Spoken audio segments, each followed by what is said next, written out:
ما تديش سرك لحد. سرك لنفسك، تعيش ملك وملكش ملكه. ومحدش يرسلك على بر.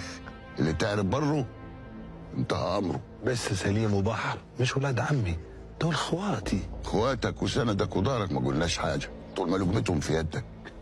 اخوات قالوا اقتلوا يوسف، والغريب قال اكرمي مسواه. بصروا عملت ايه مع ناصر بعد طلعته الجبل؟ الجبل لازم يتكنس من العيال وما الدقون واللي بيجيب لهم السلاح واللي وراهم. يا ولدي ما تعديش الكل نوبه واحده. هي بعصايه العز ولا تضرب بهاش. واسمع كلام الكل وما تصدقش حد، واقتل القتيل وامشي في جنازته وخد عزاء.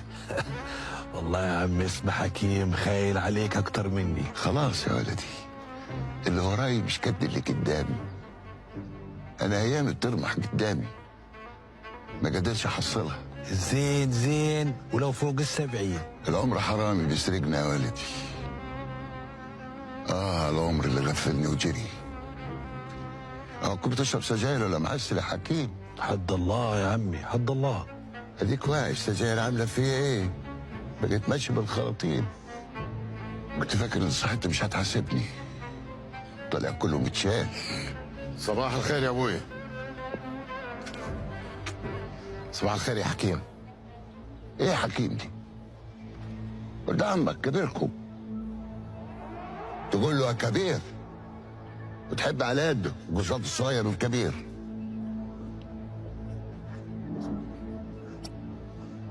طبعا هو احنا لينا بركه غيره؟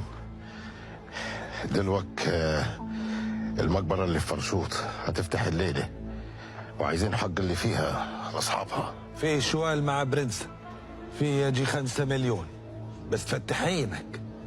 ساعة الذهب ما بيبرق في العينين الغل بيظهر في الايدين. سلاحك يكون سابق سلاح اي حد. دي منافسه الطريق الغربي. حاططها بكام؟ 50 مليون. خليهم 40 مليون بس. هتخسر معانا يا كبير. احنا مش غرضنا المكسب، احنا فلوسنا من الاثار بنحطوها في المقاولات عشان ندخلوها وندخلوها البنك. بعدين طالما هتخسر معاك يبقى مش هترسى على حد غيرك. اللي تؤمر به يا كبير.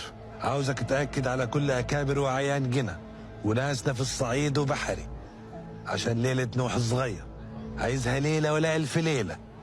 أتوكل أنا على مصر، أخلص شوية ورق وأمضي الشيكات وأرد بكرة على السبوع.